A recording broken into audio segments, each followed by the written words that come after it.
Welcome back, y'all, to the conclusion of our tale. By the time Thomas Lawson wrote these final pages of his journal, fear had taken hold of the entire Roanoke colony, and whatever waited beyond those trees wasn't waiting anymore. When morning came and I set out on my errands, I found that I was not the only one who had felt uneasy. More men had begun to speak of the strange things they'd seen, things they couldn't explain. One man claimed he saw a figure in the woods, a shape too large to be human, its eyes glowing in the moonlight. Others spoke of feeling watched, but the most unsettling thing of all was the growing fear in the eyes of the settlers, the palpable dread in the air. The land, once so inviting, now felt like a trap, a snare set by forces beyond our understanding. The next morning, when we found that even John Bridger's footprints leading to the forest had disappeared as well, as though the earth had simply taken him, I knew in my gut that we had crossed a line that could never be uncrossed. I didn't know how much time we had left, but I feared what was to come. I was told that Governor White had left, bound for England with promises of more supplies and the assurance that he would return. It was said that he was made to swear an oath to it. I watched his ship vanish over the horizon, and though I kept silent, a terrible weight settled in my chest. I do not believe we will see him again. The others cling to hope, thinking he'll return before winter sets in, but I've seen how the trees move when there's no breeze. I've heard the voices whispering my name when I'm alone. We are forsaken. The wind doesn't howl like wind anymore. It laughs, low and cruel, threading itself through the settlement like a living thing, slipping through the cracks in our walls, carrying whispers that do not belong to the living. Paranoia festers among us like a wound gone to rot. The crops we planted wither overnight, their stalks twisted and black. The water from our wells has soured, and those who drink too deeply fall sick with a fever no prayer can cure. And the woods are watching. The paths that once led safely through the forest now twist upon themselves like a maze designed to keep us trapped. The others murmur that the land itself resists us now, that we have overstayed our welcome. We cannot leave. The others have started vanishing.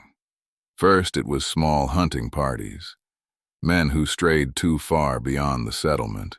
Then, one by one, even those who swore they wouldn't leave the safety of our fires have been taken. Eleanor Dare and her child disappeared. We found their dwelling empty and footprints leading into the forest, stopping as if they had been plucked from the very earth. John and Samuel went to search for them, but they too had vanished, their tracks ending just the same. And yet, I still hear her voice.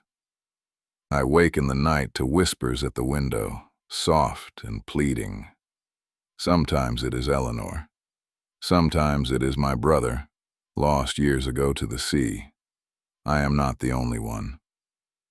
Thomas Brewer swears he hears his mother calling to him, though she lies buried in English soil. Last night he nearly ran into the forest, screaming her name. We held him back, but he wept until dawn. Ananias stands guard at night, but I don't think he slept in days.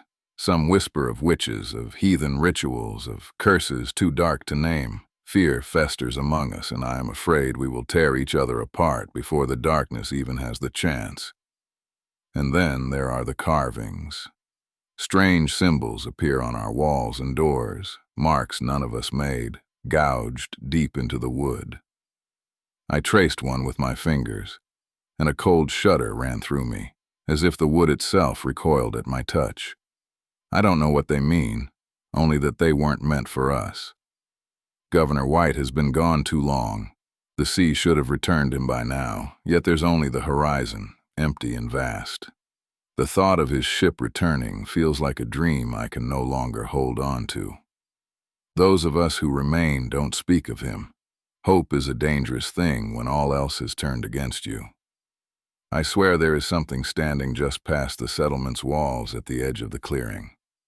It does not move like a man or beast. It does not obey the rules of flesh and bone.